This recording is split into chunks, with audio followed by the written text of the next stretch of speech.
welcome to this week's Fresh Life. I'm 13 on your side health reporter Val Lego, bringing you a fresh take on healthy living. You know, many of us need it before leaving the house, but we probably won't come home with it. I am talking about lipstick. That's because the average woman eats about 4 pounds of it in a lifetime. That's through licking your lips and actually eating it during meals. And that is according to futurederm.com, who did all of the calculations for us. Of course, it does depend on how often you wear lipstick, so it could be more or less than that. The FDA does say there's no health risk if you accidentally ingest small amounts of lipstick, but keep in mind, beauty products are not strictly regulated and they often contain toxins and chemicals.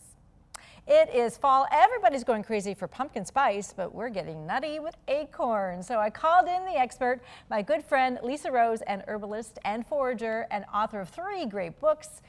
Great to see you, my friend, as always. Enjoying the wonderful fall.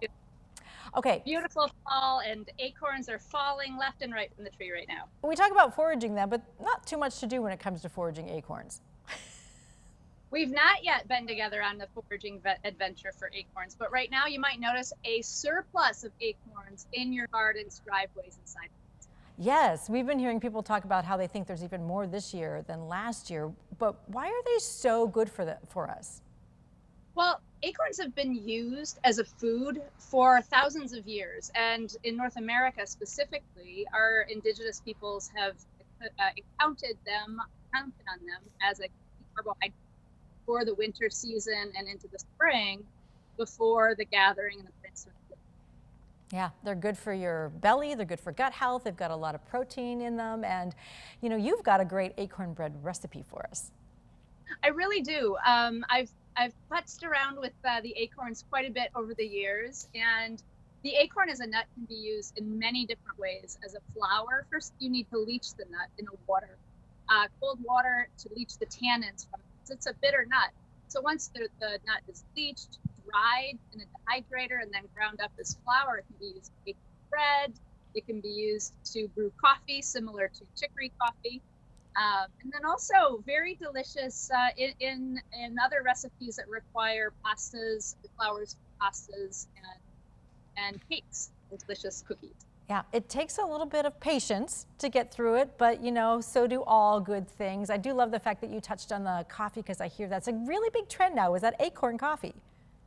Acorn coffee, it's a very astringent, and it can be on the bitter side, like a coffee can be. So you can use it as a blend. The flour can be roasted with chicory and also coffee to give that little extra flavor to it.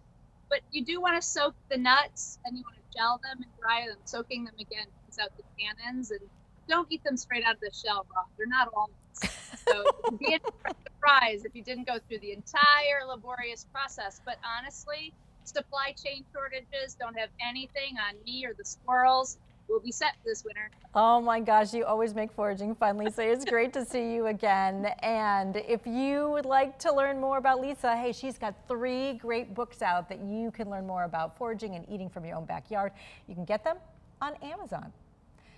It is a debate that's gone back and forth for decades. Which is safer, plastic or wood, when it comes to cutting boards? Well, the verdict is in. According to Consumer Reports, it is both.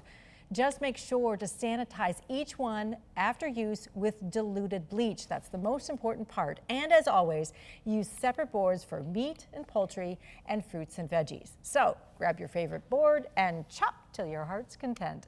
Hey, we are out of time for now. Next week on Fresh Life, we're taking a look at why scary movies may actually be good for anxiety.